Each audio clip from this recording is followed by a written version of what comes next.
Well, here we are again with the first. I know it's seen my Christmas tree there. So we're recording in December, but this will be showing on the 7th of January. Okay, So happy New Year to everybody, and happy New Year, Robert. thank you. And and Robert Sommer, welcome to the briefing room. Thank you. Thank you very much for the invitation. Very kind of you. Thank you. Yeah, well, this is a wonderful book that we'll be talking about today. I say wonderful; it's very, very interesting. The concentration camp brothel, a very clinical look at forced sexual labor. Um, why this book? Why did you choose this subject to write about? I think it's more that the subject chose me than I chose the subject. Mm-hmm.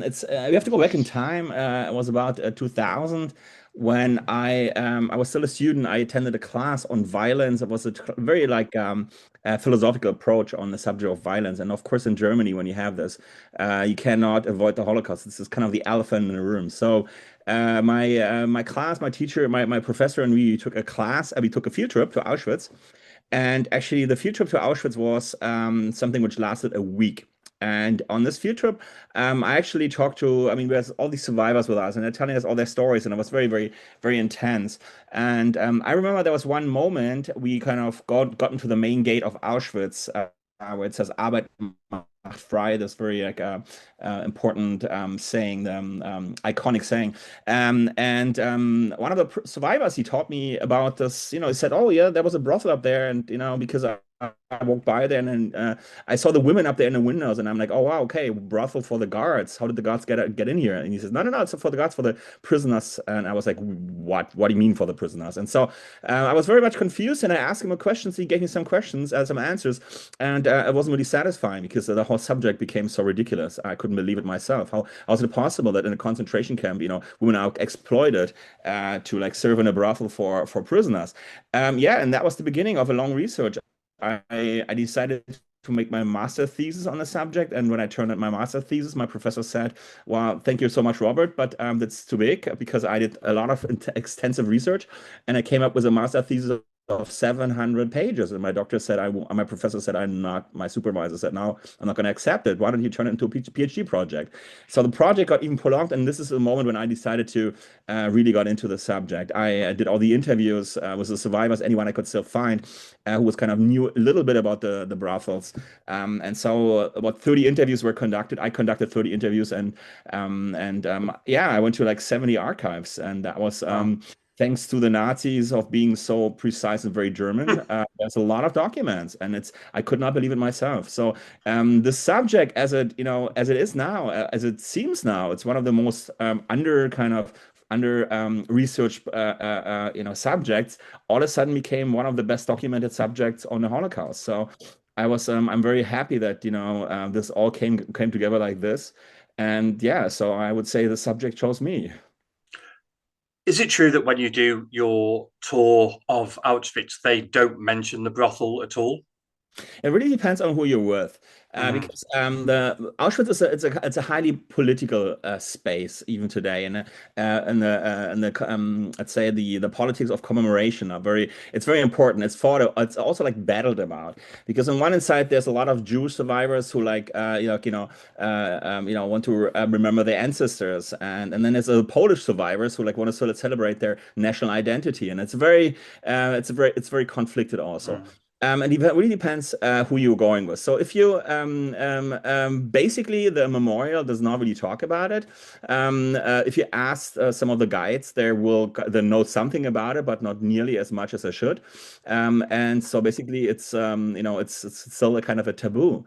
Especially in Poland, when the former site of the brothel is now inside of the current archives, the rooms of the archives of Auschwitz. So if you do research there, you're sitting in the rooms basically where the women were forced to have sex with men. So and of course they don't have any interest in telling this to you. Hmm.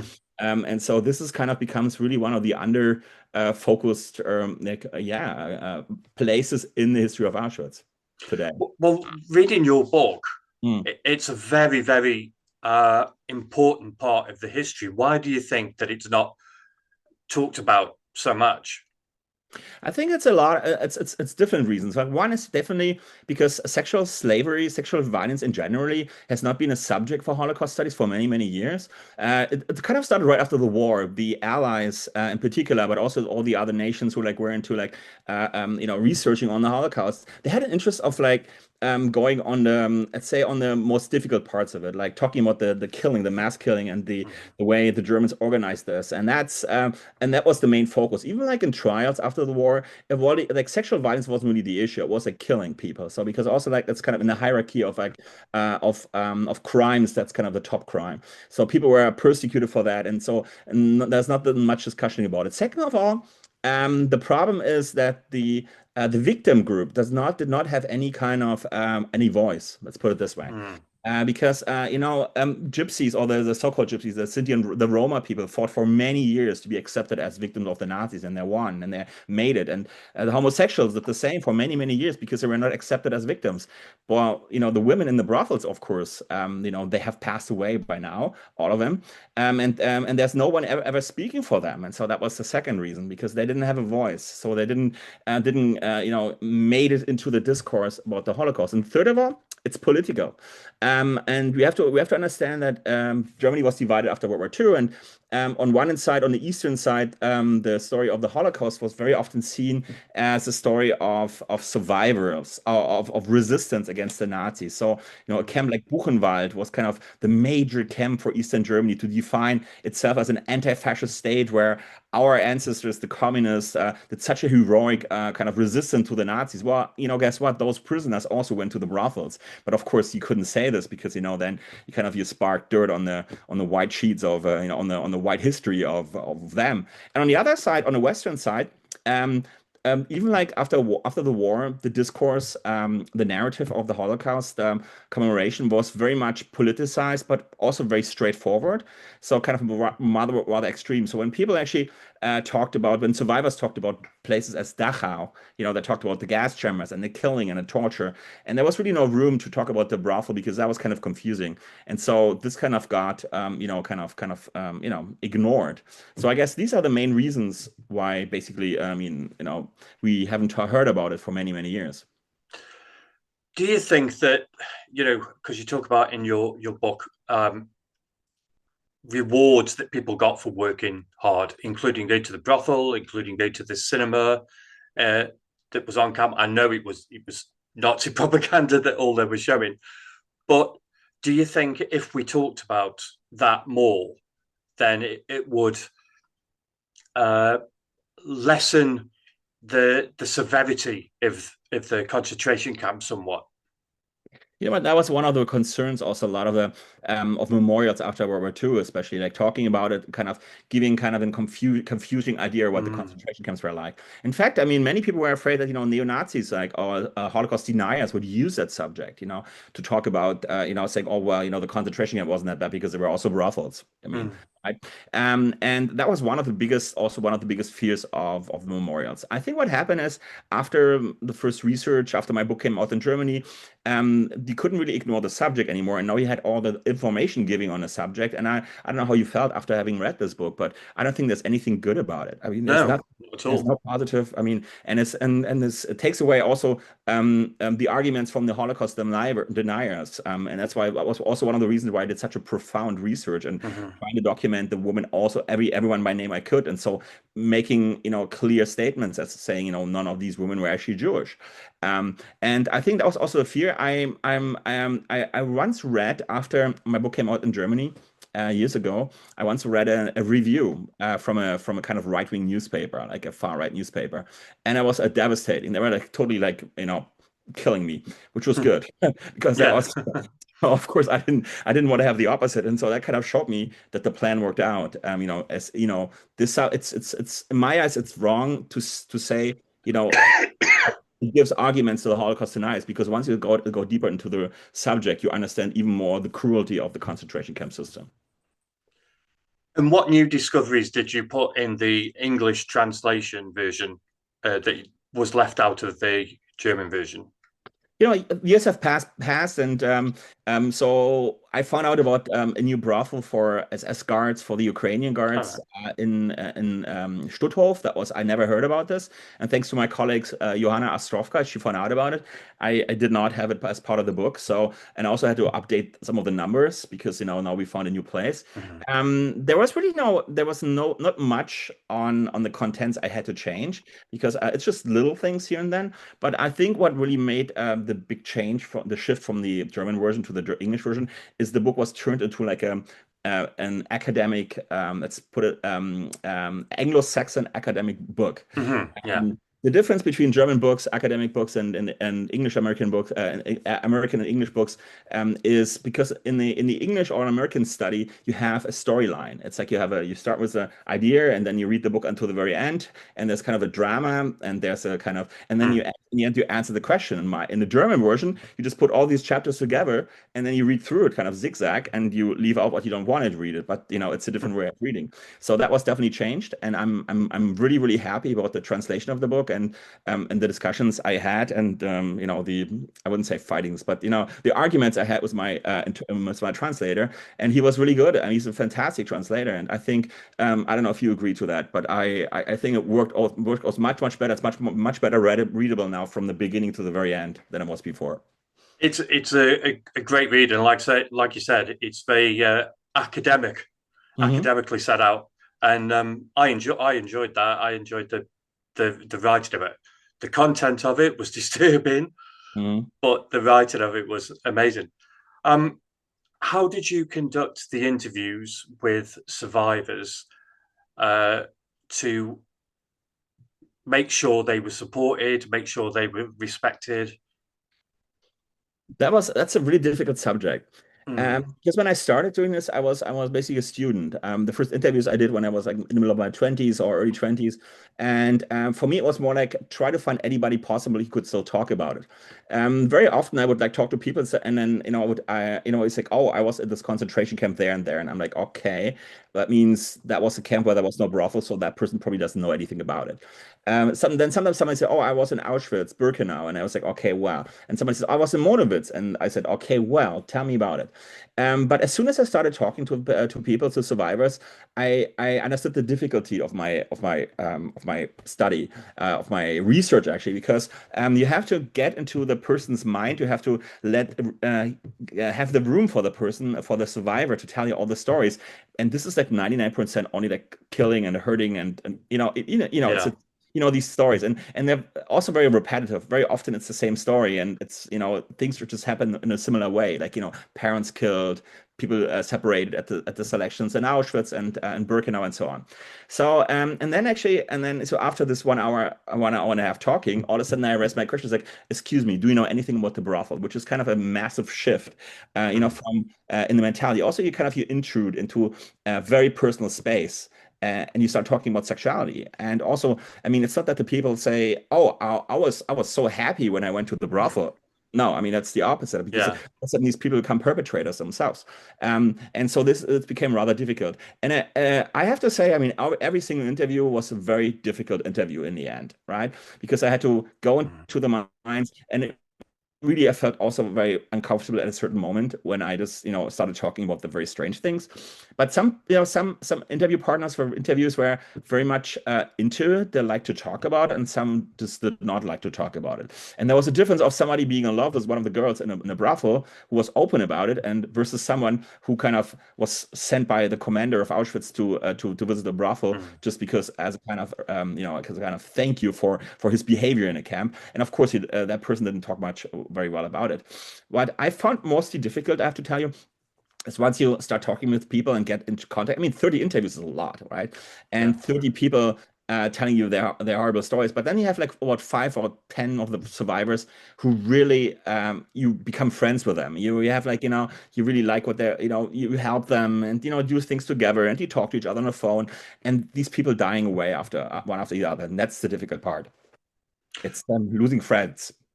Was was that difficult for you emotionally to go through those conversations? Because it's a very, very dark subject, isn't it? So Oh, absolutely, absolutely. It was very difficult. I'm still moved today when I think about it, about some of Hmm. the, and somehow even like me crying when they inside like during the interviews was just Mm. like something rather common than uncommon, because it was very touching. Also, I mean, if you do read a lot of testimonies, it becomes some in some way you kind of become more kind of you kind of it's easier to ask questions, but on the other way, in profundity, it really hurts you. It's kind of on the surface, it doesn't seem to be like this, but it gets deeper into a psychology, and then and that's when it starts like leaving marks. So actually, what I had to do after a while, I had to stop being in contact with the survivors. I just kind of stopped to block the the connection to them, because I didn't attend their meetings anymore, and I didn't go to the survivors meetings at the anniversaries of the liberation of camps Mm. anymore, because it was way too much for me to handle. Wow. I Thank mean, you. can I just give you another Yeah. example? I was so there's a really important testimony from the Wiener Library. Albrecht Wiener, who lives in, he started the Hmm. Wiener Library in London.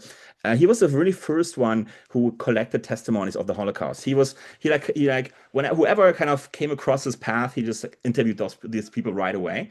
And these are the really important. It's a massive database. It's a massive account of testimonies, because there's so thousands of people he was able to interview right after the war. And if you want to go through that, I mean, it's all on video film, it's on film, on microfilm. So it's easy to like even access in Mm. Germany. But reading through these like thousands of testimony for weeks, that killed me. I mean, this is Yeah. probably when I became an alcoholic, because it's just like I mean, not anymore, but I used to consume much more beer. But I mean, that was tough. I mean, imagine like you read like 10 interviews during the day, and it's all these horrible things you hear. This really gives you Yeah. also an idea about the importance of Holocaust studies, and the importance. I mean, it brings you back to the point that you have to understand. I have to do this because it's important that these people have to Mm. be right. Yeah. I mean, something personal with me. I actually uh, have nightmares because I do this show. Oh gosh, yeah. Yeah, because I'm reading dark things all the time. Hmm.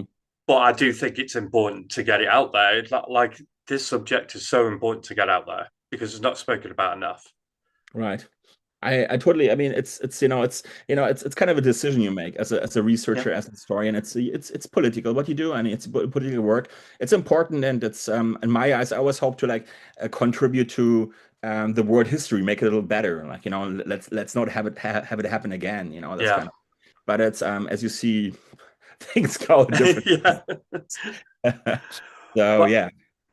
well, from your research to the brothels themselves now, my first question on that is why put brothels in the concentration camps in the first place? So the whole idea kind of comes out ahead of Heinrich Himmler. Heinrich Himmler is like the key person to understand why this whole thing was done. You have to understand Heinrich Himmler. He was kind of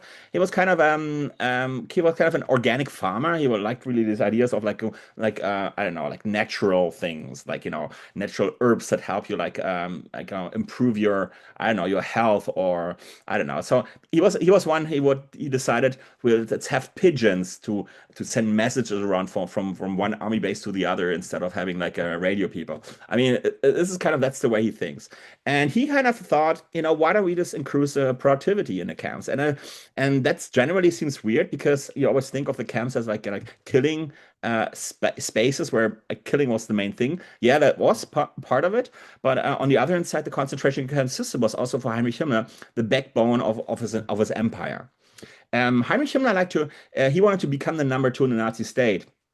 And then he had to compete with other people like Albert Speer and Himmler, Hitler, sorry, and Goering and Goebbels and Rudolf Hess, and he thought that his own power in Nazi Germany would increase through a financial independence from the Nazi state. So that's why he tried to build all these factories, and he granted from the quarries, and he produced bricks for rebuilding the cities, and this whole idea of like making slave labor efficient did not work in the camps, of course. The conditions were so horrible. that people just I mean the work to work harder is to die earlier. You never had enough food to compensate for the energy you use. And he came up with the idea. He said, okay, why don't I introduce brothels for male prisoners? For those who work harder, I have certain incentives, and the biggest incentives will be a brothel. So you could visit a brothel once a week or twice a week, in the ideal cases, if you're really a hard worker. So you kind of believe that this is kind of that's gonna be a game changer. It will change the efficient like the productivity in the camps massively. And of course, I mean, you laugh. I mean, we're smiling at you, thinking this is ridiculous, right? Yeah. And this is still today. After having done this research, I still think this is absolutely ridiculous. But he believed in it, and he made it reality. And like in 10 of the major camps, brothel barracks were built. So it is, he really believed into it until the very end. And how did the concentration camp brothels fit with the Nazis' general views on prostitution? Well, generally, the Nazis were not against prostitution. We always think that the Nazis were anti-prostitution because, I mean, Hitler writes it in Mein Kampf. He says like prostitution is horrible, and we need to do something against it. And Goebbels writes in this diary, he writes about it. But what the Nazis do, starting when they start the war in 39, right after they start the war, they state control prostitution and all over, not on inside of Germany, but all over the occupied territories, so all over Europe. The plan of the Nazis is prostitution shall be in the hands of the Nazi states. The Nazis decide everything. So women have to be registered. They have to be in brothels. They have to take STD tests twice a week. And this is kind of what the Nazis then later on do. Instead of like fighting prostitution, they install the biggest state-controlled prostitution system ever in history. Right, and of course, so it doesn't really collide with the Nazi. I mean, it collides with the roots of the concentration camp, because all of a sudden you have something. I wouldn't say positive. Don't get me wrong, but it's something. It's not about killing and torturing people. It's something about like giving pleasure to someone, at least man. And that kind of, I was very very kind of troubled, because it just did not fit in the concentration camp system at all. And in fact, and we as we see that there were some of the brothels were also built very very late. We can see that the commanders in chief of the camps did not believe in it. Of course, I mean, I wouldn't believe in it. Oh no, God no. How were the women chosen uh, to work in the brothels, and what false promises were given to them? So the women were mostly chosen in Ravensbrück concentration camp, which was the main central concentration camp for women. Auschwitz later on had a women's camp, and some other camps like Bergen-Belsen also had one. But that was also later in 44, was like right towards the end of the war. Ravensbrück was the main hub or the main selection spot for space for selections for women for slave labor all over Germany. And so, of course, it was logical for Nazis to choose women as well, right there. And the Nazis would particularly choose women who were anti-social prisoners, so Mm, being brought to the prison for diverse reasons.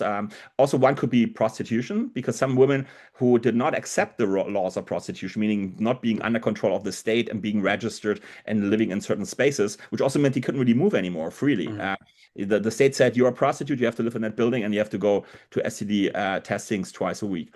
The Nazis would also would chose women who were sent in the camps, because those women were kind of sent to the camps because they didn't accept those rules. So the Nazis was kind of try to find women who were former prostitutes, also women who were sterilized before, because antisocial women were often sterilized. And the Nazis gave the false promise of being released after half a year from the camp. And I think that was probably one of the reasons why women actually, I wouldn't say volunteered, but sign up in the brothel list, because if you want to leave the concentration camp, I mean, if you have the chance to leave the concentration camp, you would mm. do everything possible to do that. And they didn't leave after after six Right. months. Right, Heinrich Himmler, right? He wrote in one of these letters. He said, this is ridiculous, and I will never accept this. And they stay as long as I want in the concentration camp. Mm. So, and part of my research was also like to investigate on this question. And I can surely show that some women would stay for years in the brothels. They were not released after half a year. None of the cases. And we talked about this earlier, the brothels being motivators for and rewards. Mhm. for hard work. Was it actual a successful motivator for for their prisoners? Well, the idea of Heinrich Himmler was to introduce the brothel to like the main society of the camp. So kind of it's a general thing for the majority of the male prisoners. In the end, it obviously was a very, very tiny number of people who only went to the brothels. Mhm.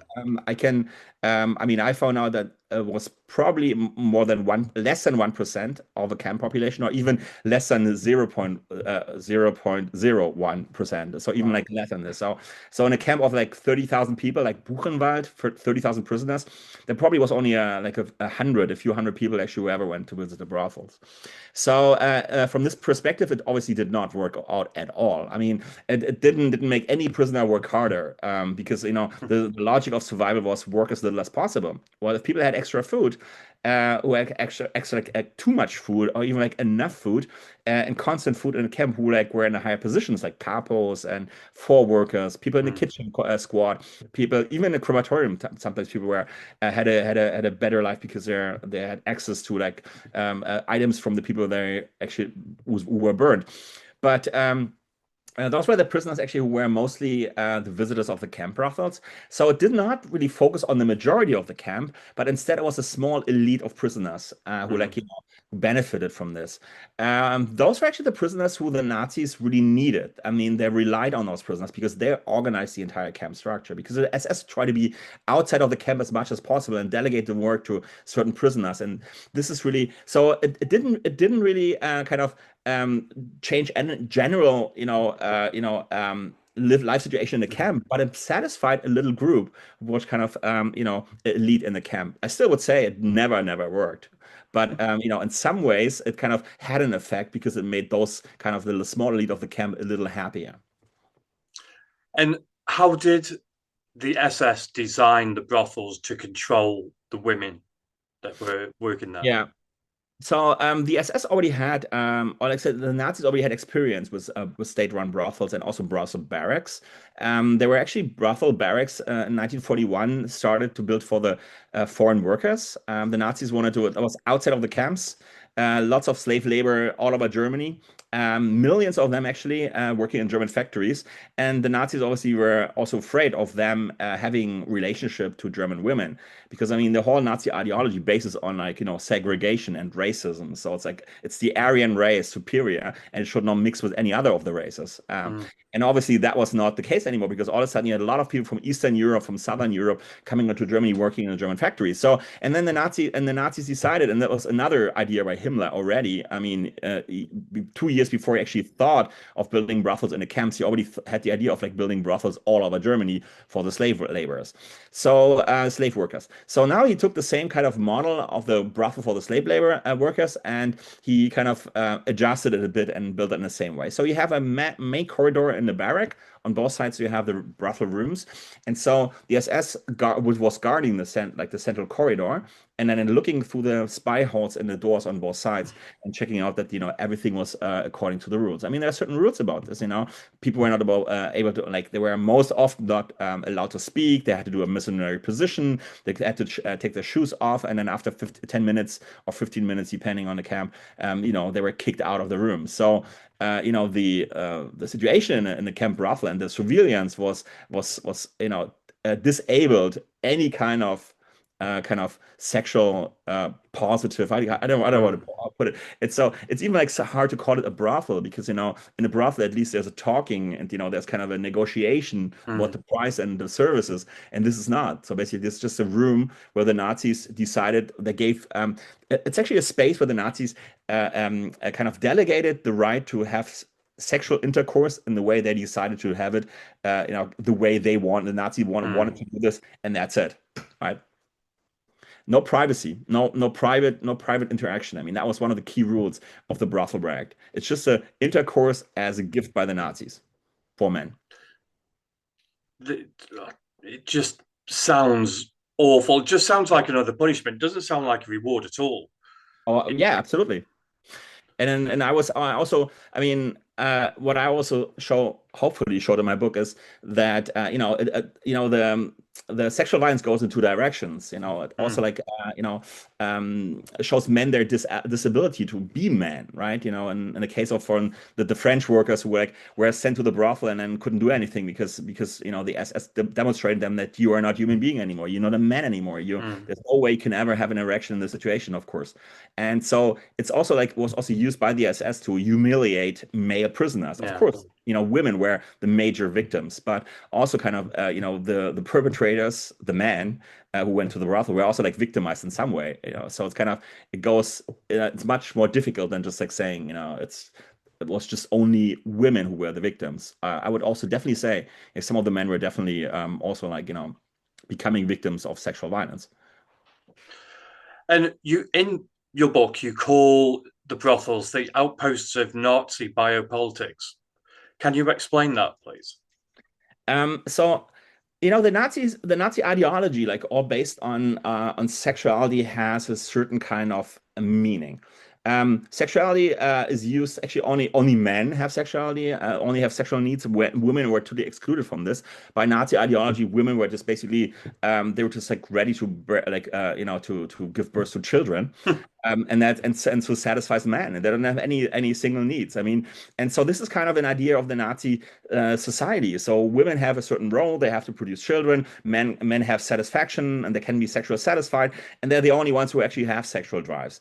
And this also goes all the way, like through the entire Nazi society. It even comes to the last spot, like kind of the darkest spot, the spot of killing, the concentration camp, which is kind of a spot outside of society. And this even applies right there. So even like men can live out the sexuality in the way the Nazis want you to live it out.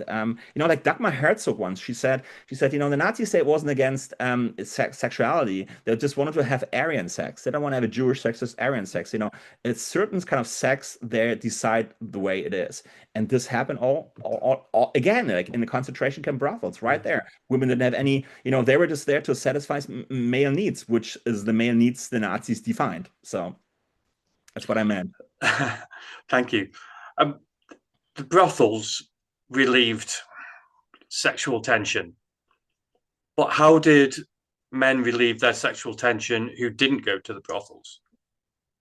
So sexual tension generally wasn't really a big issue in the camps. For many men, it was never even an issue because hunger was the main feeling. I mean, Mm-hmm. hunger was the main desire, like to satisfy your hunger was that's the main thing. Do that and then survive another day. That was kind of the main. It was this is the frame of thinking of a prisoner. There were obviously some prisoners who were in a better position who already had sexual needs again. I mean, the people I mentioned before, the capos, the floor workers, Mm-hmm. people in the higher hierarchy, and for them, satisfying sexual needs was actually through situational homosexuality, as we call it. So basically, they would try find another man, and actually not a man, mostly a young boy or even like an underage boy, Mm-hmm. and satisfy their needs with that person because they were young, their skin was not hairy, they didn't have a beard. I mean, people always forget about these things, but it's like they were much more feminine, and so these boys became really victims of sexual violence in the camps before women ever arrived there.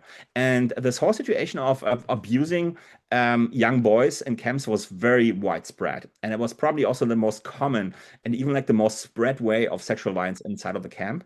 And in a camp like Flossenburg, for instance, it was known that every man who was the floor worker or like the capo inside of a barrack, like the barrack elder, that person was almost everyone in the camp had kind of a sexual relationship to a boy. The Nazis knew about this and tried to avoid it. And of course, they would also castrate people if they found out about this. But it was a really spread thing, and it was I would say definitely. I mean, I wasn't able like to talk about numbers, give numbers, but I think more than 1,000 or maybe 2 or 3,000 young boys actually were enslaved in this way. Very often, actually, what Wow. you have to understand that it also became a way of survival for many of the boys. Mm-hmm. As hard as it sounds, it's just a matter of like, is your feeling of hunger stronger than your pain you feel through penetration?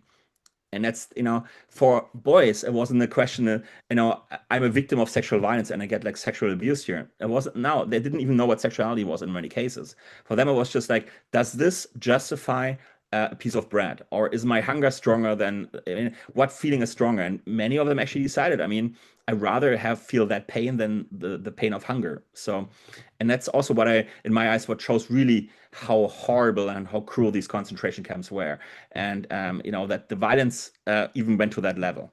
The violence of Nazis, the way they designed Yeah, the. that's really, really sad. Very, very sad.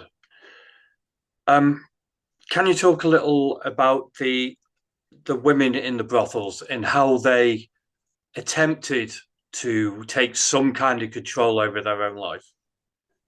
So women in the camp brothels try to survive as well. They try to find ways of like having less clients, or like finding a relationship to someone who helps her. So very common became that women would have a kind of they're called a friend. In German, friend means also boyfriend. So they had their boyfriends, or they just call it friend. Somebody who kind of started also, or maybe held some kind of emotional relationship to that woman. And that person would often bribe other people not to go have sex with a woman, or pay them bread. They would also like give food to the women or give gifts to women, and so help women survive this way. This became, I would say, probably one of the most common strategies of survival in a camp for women. Is trying to find someone who makes their suffering less by just Mm, having one partner. This also could lead into emotional relationships which went both ways. So women also, I wrote it in a book, I think, I hope, that there was actually relationships coming out of this, yeah. that prolonged, actually went through the war, and even like women and men actually married after the war, and they had met in the brothel before.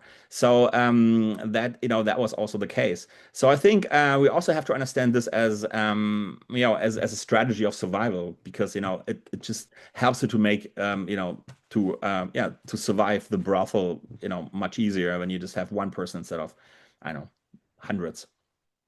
Yeah, you also wrote about men who would climb over the wall into the brothel in the evening as well to see the person that see the woman that they were seeing. Yeah, it's interesting. It's in this context in the concentration camps. It's such a world of terror and horror. There's just Mm, nothing positive. And I think people were just like very much when they had like some positive emotions, they had a desire for women. They just wanted to smell a woman or just hug a woman or just talk to a woman and just kiss a woman. These things become so important because they mean that you still feel human being, right? Because mm, because in this camp, we all degraded to like numbers. Everyone is like, numbers, and the number will die in the very end. That's the story mm. in the camp. And anything kind of emotional or anything which is private, has so much more value. So I totally kind of understand why people really risk their lives, even like, going to the brothel at night, and and climbing fences, as I said, or climbing up to a window in Auschwitz, as that was the case. So it's sometimes hard to believe, to understand how, we don't live in the camps. We have never experienced this hunger and never the situation. So if you really go down onto the psychology of the survivors of the camp, of the prisoners, you really understand like the importance of like emotional contact. So, and this is also probably one of the reasons why men often did not really have the intention to have a sexual intercourse with Mm. women. It's much more about experiencing something private, or experiencing a woman or a relationship to someone even. Yeah, less about sex, more about connection. Yeah, absolutely. Yeah. What was the feeling towards the women who worked in the brothel from both the guards and the prisoner? Was it uh, were they held on a pedestal of something to achieve, or were they less than human for working there? I think that's a very diverse view. There were In the early days, when I mean, I'm talking about the 1990s, when the first researchers started, or like journalists also started to find out more about the subject, they would interview men who were much, much more kind of degrading, gave degrading, humiliating comments towards women, like saying, "Oh, that was a prostitute, she was a whore," and so on. But the more I talk to men about it, the more I found the diversity in perception. So some people actually would like consider those women as like they were just prostitutes, but some even Mm, saw them as like somebody else. She was a comrade and like living in like being in a camp as we were. So she found a way to survive, and that's good. So um. And it's a similar situation with SS men. So some men beat the women. I mean, they beat them like hell, and women were so afeared of them. And other SS men were just they gave them food and treated them much better. So I guess the line between good and bad doesn't go like among the prisoner between the prisoners and the guards. It just goes like straight through. There are good and bad people on both sides. Of course, I mean, I don't want to, the structure is that, one way the perpetrators and one way the victims, but mm, even among them, you can see there was much more diversity. What's interesting, I actually found there's one woman actually from Flossenburg. She survived Flossenburg, and after the war, she came back to the concentration camp memorial, and she felt as a part of the entire survivors community. She felt she would like go to these people and sit with them at a table and talk to them, and everybody knew that she was in a brothel, but then she was accepted as an equal mm, part, right? And it was little by little that these things have changed because society changes the view on concentration camps, sexual. I mean, Poland, for instance, what became it's a very Catholic country. You couldn't possibly talk about this at all. I mean, and so they're very, very different societies. And I think it's much more complex. But that's also what I try to show in my book. There some people would say, hat gut gemacht, she did well, and because she survived, and some others would just like write poems and saying, oh, she's a whore and don't go there because you're a communist and you believe in a better world and this is not good for women, so don't go there. And but very much with a negative undertone towards the women, about the women. thank you. And did, did the guys who visited the brothel not understand that they were victimizing the women all over again?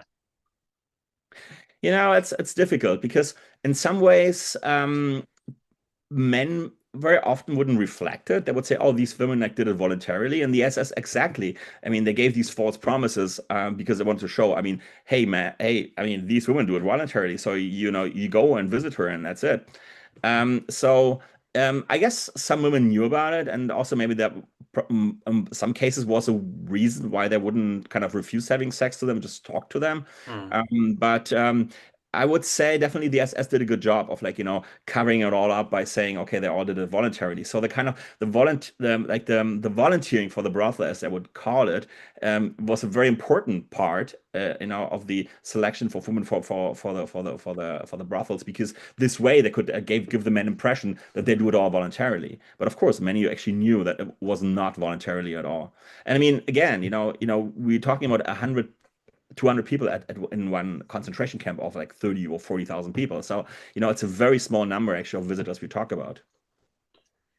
and what was the most important myth about the brothels that you tried to dispel?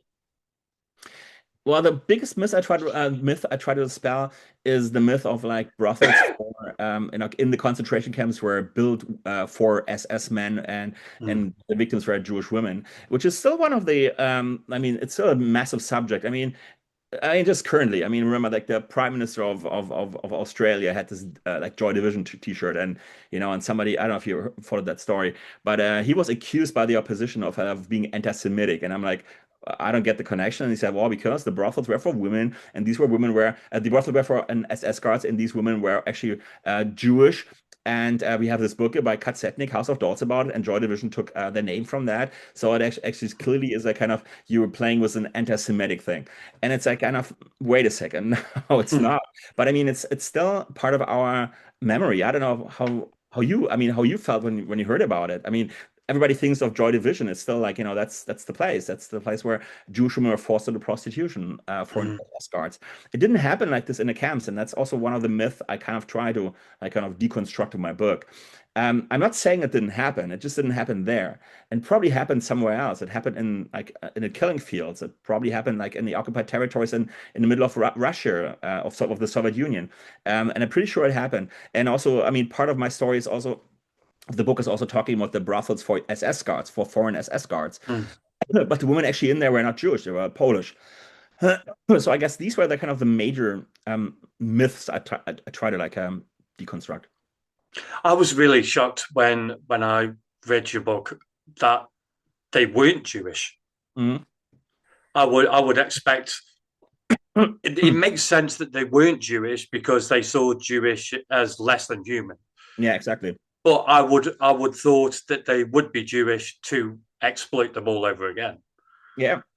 But everybody thinks. But then also, like, this is another goes back to the question you asked me about the outpost of biopolitics. Mm. The Nazis had the race ideology, and the Jews were just there to be killed. They were to die, and they didn't have any intention to ever give them the chance to have even like a, I don't know, some kind of even sex, and even like as a victim. Mm. In the brothel, so they said, Jews are excluded. Period. End of the story. And so no Jewish men were allowed. And of course, because it would be race defiance, if like a Jewish man had sex with a non-Jewish woman, and so they couldn't do this either. Mm. So again, these rules kind of are outside in the camp, but they also exist inside of the camp. I mean, even like just to give you an example, another example, in the camps, the camp infirmaries, Mm. the camp hospitals were separated. There, Jewish prisoners always had like separate station, like diverse from the Aryan prisoners, because that was also the rule of the Nazi state. Jewish prisoners, Jewish men could only go to a Jewish hospital, and Jewish Mm. doctors could only perform surgery, their operations there. They couldn't do it in a German ward, and so that's even you can see that's the biopolitics, the racist Mm. biopolitics, which actually are even like it's set up in the camp, and then the brothel plays part of it, is part of it. Yeah, when I talked about ghettos on another show, it was made clear, the Germans made clear that they wanted the ghettos completely separate. They didn't want him even breathing German air. Hmm. That's how they saw him as a virus, and it's absolutely disgusting. And the more I read about this part of history, the more disgusted I get. Oh yeah. Finally, what is the main lesson that you hope people take away from your book?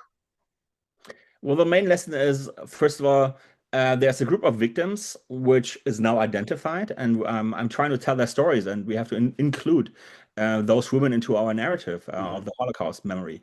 Those were victims who have never been talked about, and so I think it's our mission that we have to finally, like, tell their stories, and by telling their stories, we will not give them back their lives, but they actually, it's kind of the Mexican way of seeing things. It's like, as long as you talk about the person is still some among us. And so that's probably one of the most parts of it. I also wanted to show that how sexual violence is a fixed part of Holocaust. It's in there. It's part of the system. Yes. So next week we have in Krefeld, which is a city near Dortmund.